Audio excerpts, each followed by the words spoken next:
Hello everyone, let's continue on the second set of Jupyter Notebook. And we continue, last time we finished the Newton conjugate gradient methods and limited memory BFGS method for unconstrained optimization. And these two are primarily designed for solving larger scale problem than the regular BFGS method. Okay, today we're going to switch our attention to the so-called least square problem. Least square problem is a popular application, and especially in engineering applications.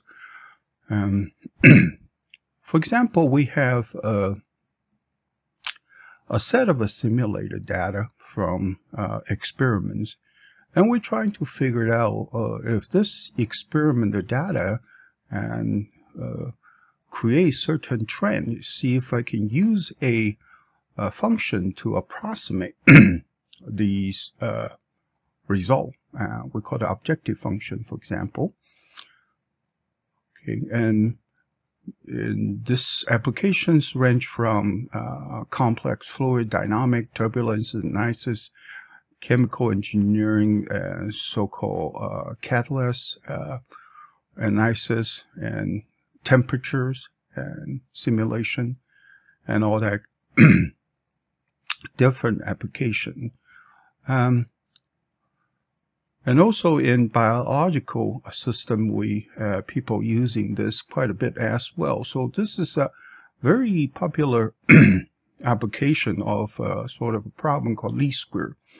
What is the least square problem? Basically says, okay, we're trying to minimize a objective function in the such special format as 1/2 of a summation of r. R is of r of x is a function, which is you probably already can guess why we're using r instead of using other function name. R usually represents a so-called residual. Residual is the difference between the simulated data, or we have a fewer simulated data, compared with the so-called synthesized data, which is approximated data. So we refer each one of Rj as so-called residuals, and we went through this, and we try to minimize the total of the residual function. So if we only have one parameters, and then we can just using one, but many times our system, if it's complicated, we sample or simulate it in discrete data point, and we're trying to using a function to approximate that. Okay, so this is one of the problem we have, and so here we have a function. If you look at the equation 16, and actually our function is a vector of function, which is the differences. Okay. And then what we have is we're going to calculate the first derivative of r of x, and it giving a so-called Jacobian matrix J of x. This is pretty much most of the non-IE discipline recognize the Jacobian matrix as a vectors, the first derivative of a vector, okay, for a single variable. In order to find the minimum point, usually if we don't have any constraint, then we just take the first derivative and then set it to 0 in order to solve that. Here what we can do is actually we need to solve a system of a linear equation, okay, system of a linear equation, and we can using the second order approximation for that. Okay, Right here, we can actually calculate so-called the first derivative and the second derivative of f in equation 18 and 19. We can see that there's for the first derivative, it equals to actually the Jacobian matrix vector times the R of x, the residual function itself.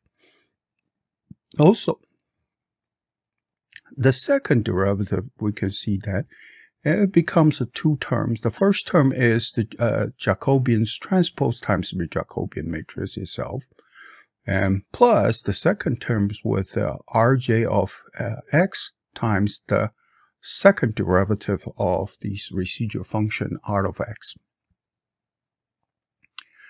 So the nice things about this option is here we can actually see that this for the second derivative of f of x, we can calculate first part without using any of the second derivative information from the function R, the residual function R. And also in practice, okay, the second terms in this equation 20 usually becomes relatively small. The concept is when the R is residual function, when the approximation is getting closer and closer to the good approximation, R of x becomes small. And therefore, the second derivative of R of x also becomes very small. So this is what the nature is. The first term usually dominate greatly as opposed to the second term. And later on, we're going to show you a linear, so-called linear least square problems, actually using a function. Really, the second term vanish altogether in the equation 20. So that's what we're trying to see is if we can only calculate the Jacobian vectors on using equation 17 right here, equation 17, and that we already have a very good approximation of our Hessian. This resolve our so-called using a big two-dimensional n by n matrix to storage the Hessian, and greatly reduce the storage requirement for solving these type of problems. So that's why most of the engineering application, they will prefer to convert their models into a least square model, because these nice features. And the method using these type of formulation greatly improve or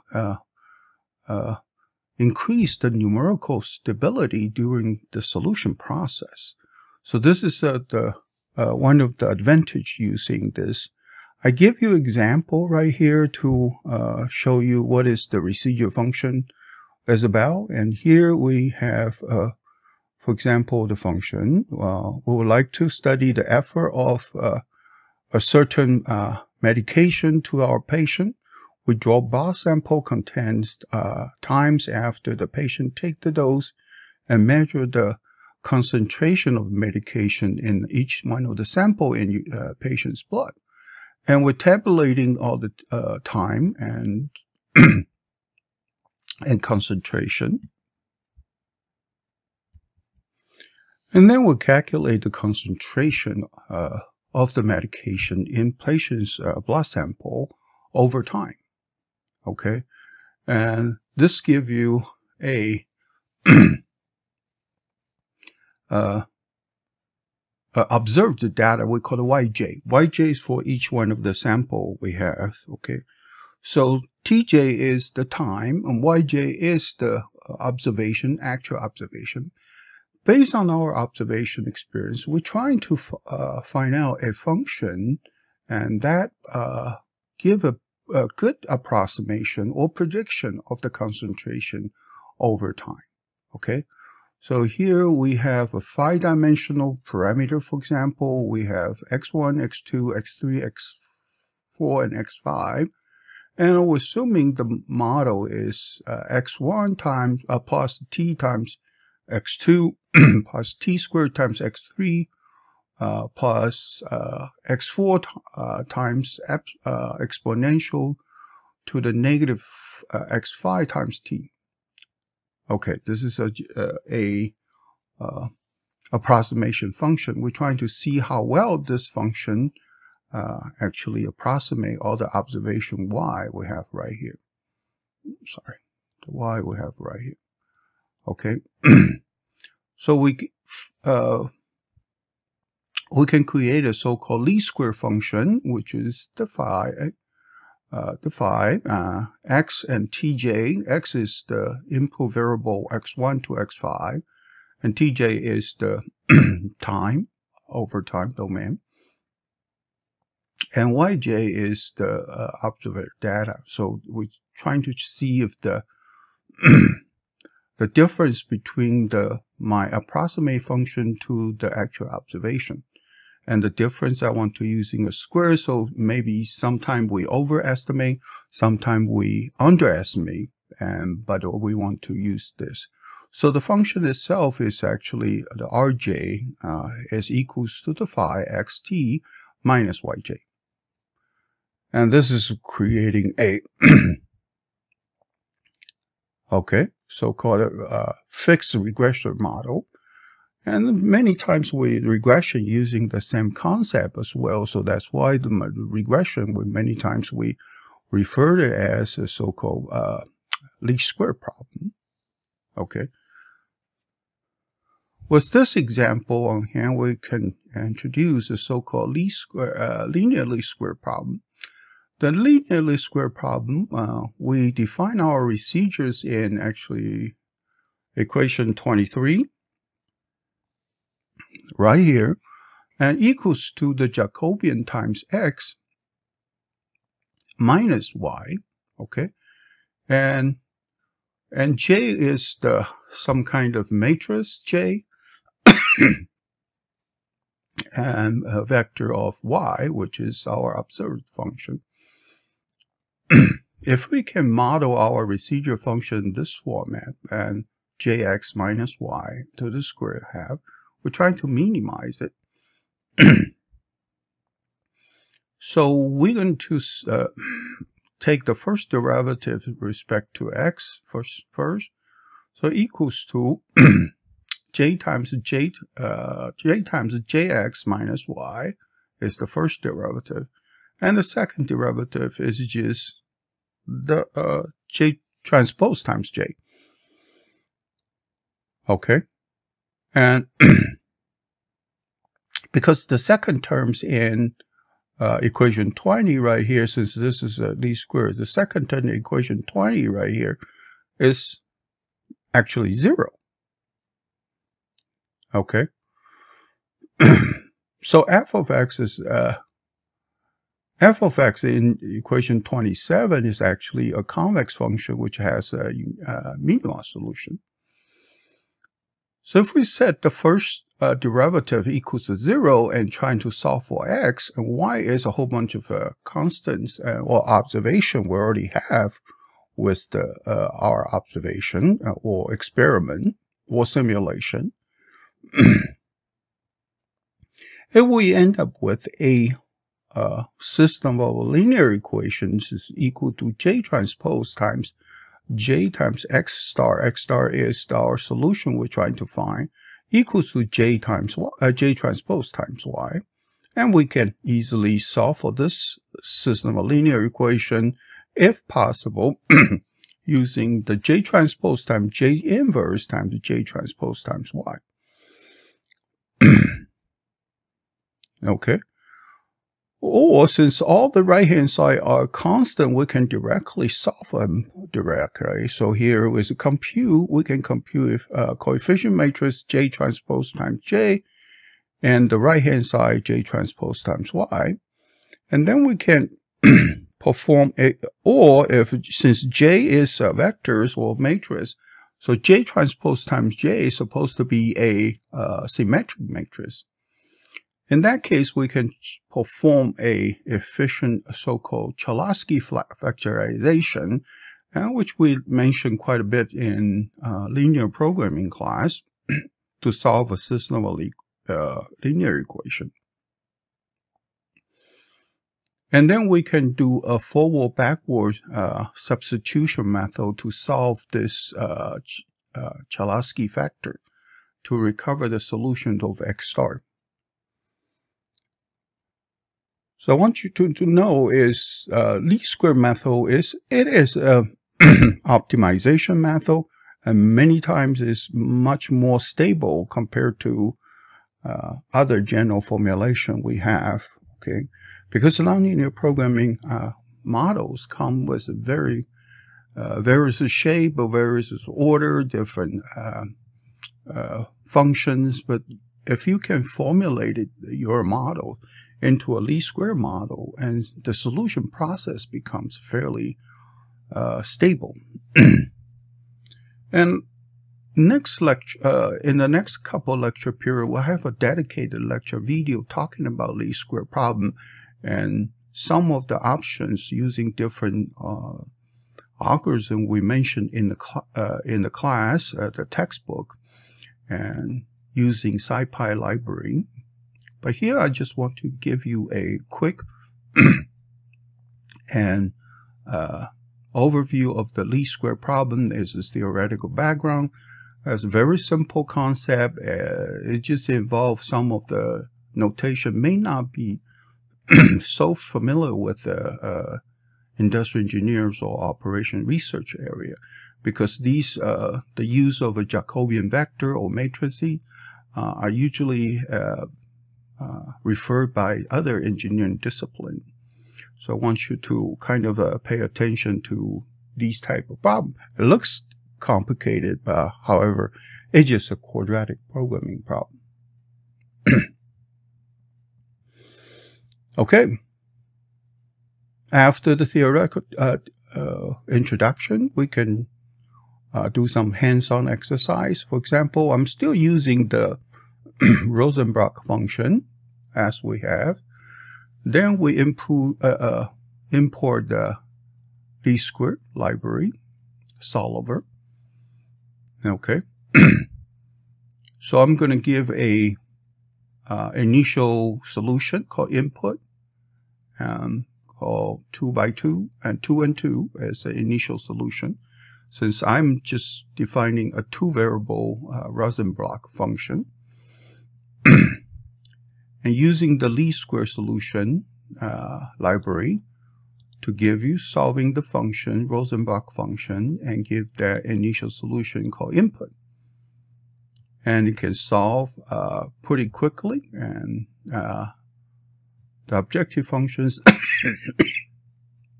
is basically 0. Okay, both of them are 0, and then the solution is 1, 1 as we had it before. I think in the beginning of this notebook we have 5 dimension, I believe, or 4 dimension problem. But this is just give you a quick overview to how we can use least square, almost identical to using the minimizing function as well. So basically what it is. Okay, and this least square subroutine or library and treated the function you input as the residual function R, and then trying to minimize its square as low as possible. So here we give a fairly simple approach, and it should give you about like a 2-3 iteration, you get to find a solution. Of course, we will have a more involved example later on talking about specifically the least square problem. And just want you to know that till today, and the least square formulation still is a very popular application in other engineering field as well. The next subject I want to introduce to you is the so-called rule finding. Many times we want to finding a function when they hit the horizontal axis 0. So meaning when is this? And this is pretty much we apply for rule finding is we want to find the root of the function, which means f of x equal to 0. And we call the root. And what is the significance about the rule finding subroutine? Is the rule finding actually is also used frequently in minimization problem. And rule finding is important when we're trying to solve the minimization for minimal of a function. By setting the first derivative equal to 0 is basically turning your problem into a rule finding problem. Okay, so simply put, that's all there's to it. So you see right now is the formulation we used to minimize over f of x is subject to a certain constraint, and can be converted into least square problem, or could be converted easily to a rule finding problem.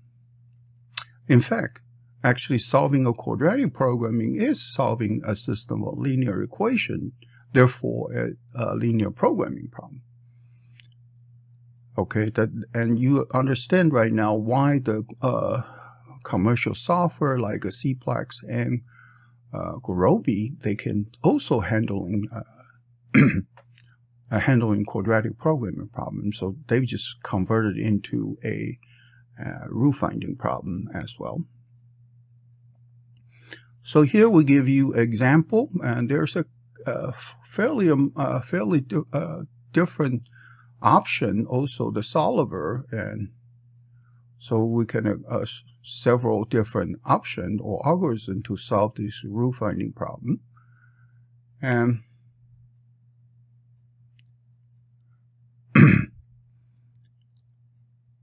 we can using a famous so-called hybrid method divided by Michael Powers from University of Cambridge, or Levenberg-McGuire method we talked about in our textbook.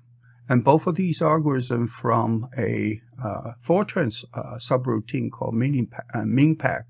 MinPack has been around about 40-50 years and was very stable, developing in Fortran 77.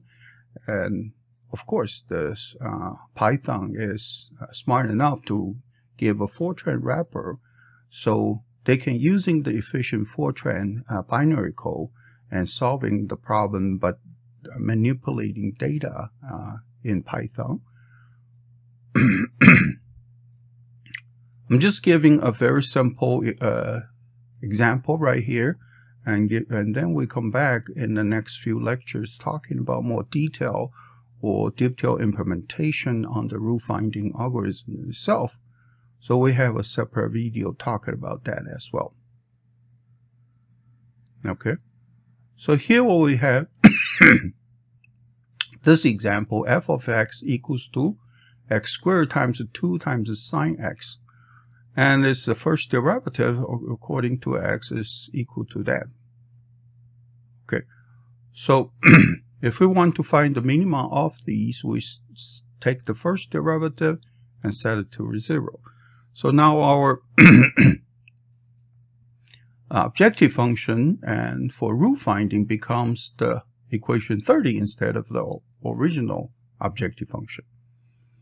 I'm going to show you how to solve this. Here we're going to define these this g function, which is the first derivative of f of x. Then we're going to calculate g prom. G prom is the first derivative of the g. Okay. We're going to plot this two function, and you can see that. And see this two function, x1 and y1 and x1 and dy1. So you can see this function is actually monotonically increasing, is function itself is actually a second derivative as the first derivative is relative stable. For finding the rule, I'm going to solve this function. On the top, we have an easier version. On the bottom, I have specify which type of method we use.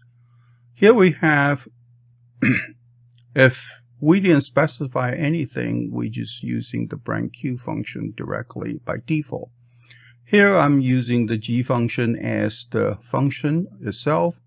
The bracket is giving you in certain range. I want to find the minima. And the method, the algorithm we're going to use is the branch method in that case.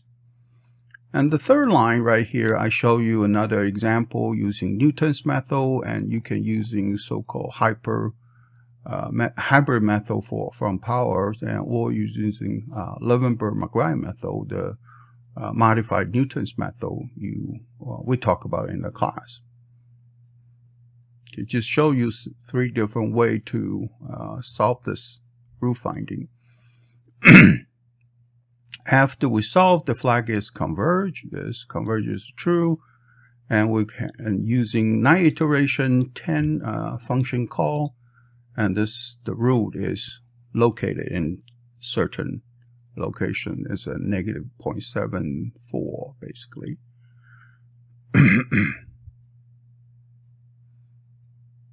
Okay. Also, give you another example. Okay, x to the cube minus 1 and 3 times x 3 times x to the x squared plus 6 x1. This is another rule, and I can using this function. This is basically Jacobian vectors for that. It's a function of f of p, an initial solution for guessing for x is 0.2. Okay, I'm using the f prompt as initial true, and the method I'm using for Newton's method, and then we'll give you solution for 1.01111 as my solution for actually have a 3 different root. And the next example is just showing you using another method called Hawley method, and it's also very popular. So I'm showing you 3 different options to solve this. Okay.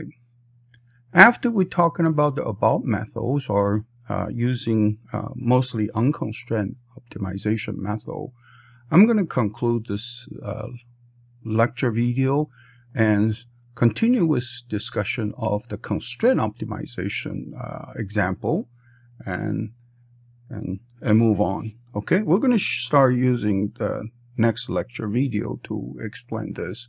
So I see you in the next lecture video, and bye-bye.